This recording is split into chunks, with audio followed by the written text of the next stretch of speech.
Imagine a power station that not only meets your overlanding needs, but is so next level that it actually opens new possibilities you never even thought of. Introducing the new Anker Solix C1000, the ultimate solution for overlanders, and I'm going to tell you why. This power station has a surge pad of 2400 watts, designed specifically for high energy output devices. This is not just any product, this is a game changer. In this video, I'm going to show you the 3 things this power station of this size can do that others just can't. If you watch till the end, you'll see why there's absolutely no other choice. Let's hit some of the highlights before I show you the capabilities of this thing.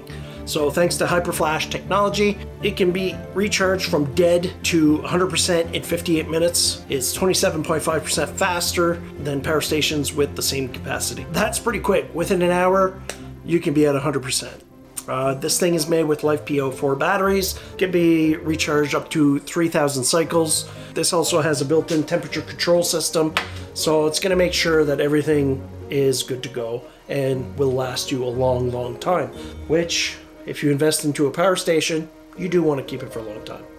It actually has a port here on the side. You can get the expansion pack here, which I do plan on getting.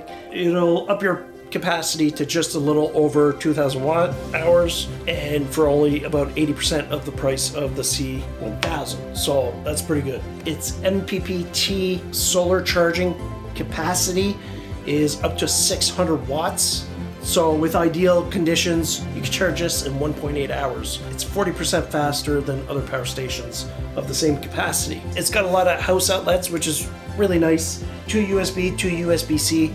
You have your LED here, which I really like, your different brightnesses, and everything's controllable in-app. I'm not even gonna bother showing you the app. The app's amazing. It shows you how much is going in, how much is going out. But what I really like is when I go to bed at night, I always have this light on. It barely takes any power. Like at max, the max brightness, I'm taking 3 watts right now, but I'll actually use the app on my phone as I'm tucked in my sleeping bag to turn the light off. And in the morning, if I wake up and it's still dark, or if I wake up in the middle of the night and I need some light, just grab my phone, turn the light on, and we're good to go. And on the sides, you have your home outlet charge port, which what I really like about it, it's just a regular house outlet like this. I have a bunch of these kicking around the house, which is great because I immediately lose all the cables that come with anything that I get. So, and then you got a circuit breaker here, which I've never tripped it yet. And you got your solar or DC charge plug. And it comes with a cigarette lighter charger, a solar charger cable, and one of those plugs. I'd show you, but I lost most of them, or they're probably in the Bronco. Anyway, the built-in handles, they're nice to carry it around. That's about all I'm gonna have to say about that. If you've been researching power stations, you don't need me to show you plugging in a fridge and whatnot. This thing will run it. I'm gonna show you the extremes of what it can run. Let's put this through its paces. Okay, so the first thing that I'm gonna show you is that it will actually run this 6-gallon, 150 PSI Pancake Compressor. I've tried all other power stations that I've had on this, and none of them can take the startup power. The reason I'm saying this is a game changer is if you off-road and you air up a lot and you're just going for the day and you have lots of room, I would rather bring this to air up because it's much faster than any 12-volt compressor, unless you have a dual A or B compressor, but even then, pretty sure this is faster to air up at the end of the day, and this runs it no problem. The other thing is, if you're just going off-roading, let's say for the day, you could bring an impact, you can bring air tools, you can bring all sorts of stuff. You can get smaller ones too. So I'm gonna start kind of doing some research and comparing full-size compressors with the 12-volt DC compressors and see if I can find something in a smaller package that would actually perform a lot better than those little 12-volt compressors, because I'm always gonna have my Anker C1000 with me to charge up my batteries anyway. Let's see what this is gonna do here.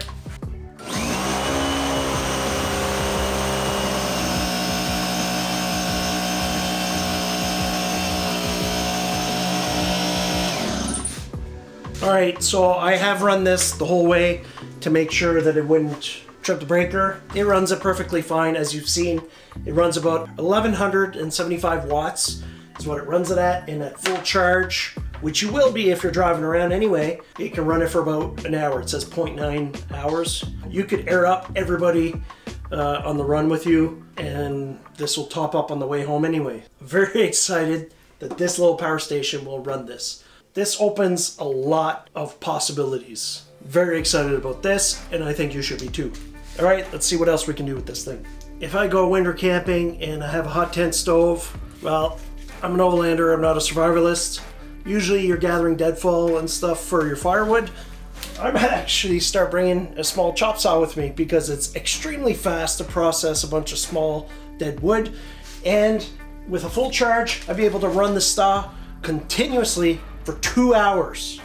That's a lot of wood.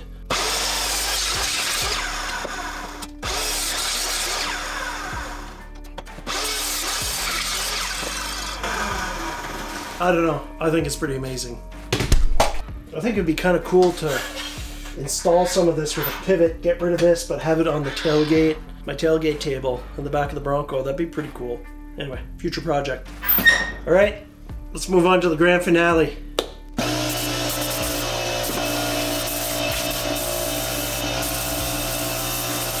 So one thing I started doing this year is I started stick welding. Now the reason I wanted to stick weld is I wanted to be able to bring something on those bigger, longer trips with multiple people where if somebody breaks a tie rod or something, you'd be able to do just a quick fix on the trail to get somebody out. My skills with welding are nowhere near good enough for a permanent repair, but just to get somebody out of there, you'd be able to. When I tried with this and it worked, this changes everything. I have tested this a little bit. You're not going to be able to go with a big rod or anything like that. That's what she said. These are just 60 E6011s, so they're a smaller rod. But like I said, it's just something to get you patched up and out of the trail, and you can bring different flat bar, tubes, all sorts of stuff that you can slip over a tie rod, kind of make a splint or a brace, and then just tack it on. So with these rods, I recommend 670 amps. Don't judge me on my welding. Just judge it on the fact that this can do it. Like, look how small this is. I'll leave a link in the description. It's just an Amazon welder. All right, so about 56.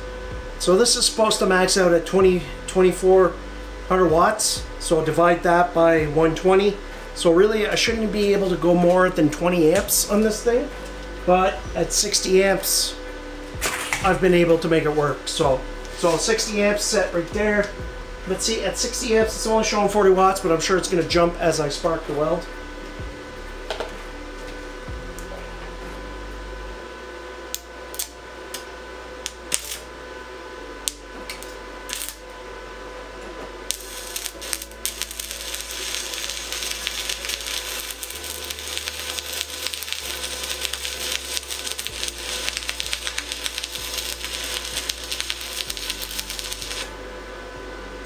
You know what, that's not even penetrating. But it's only showing like 40 watts, so I'm gonna bring it up to 70, see what happens.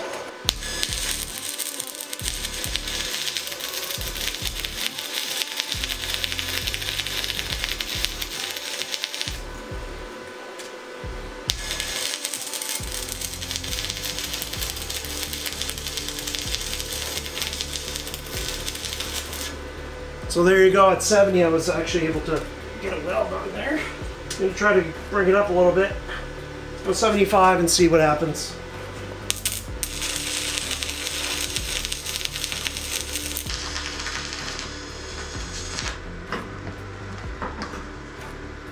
$75. It's insane. I'm just bringing it up to 80 just to see.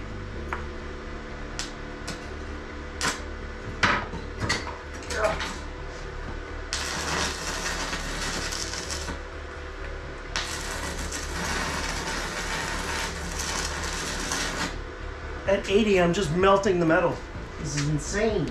And it's not even tripping it. I'm going to 90.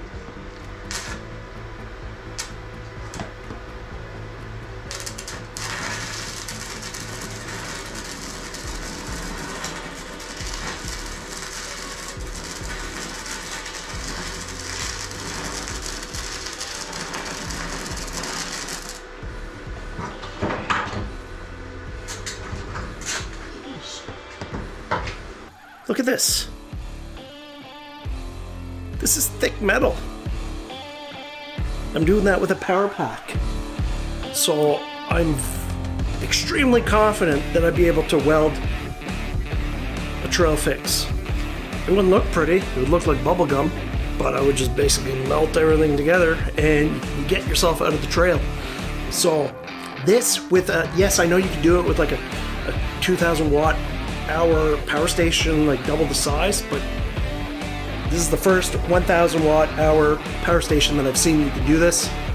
To me, this is amazing. I can't wait to get the attachment so I can double the wattage on it and have 2000 watts with a couple solar panels.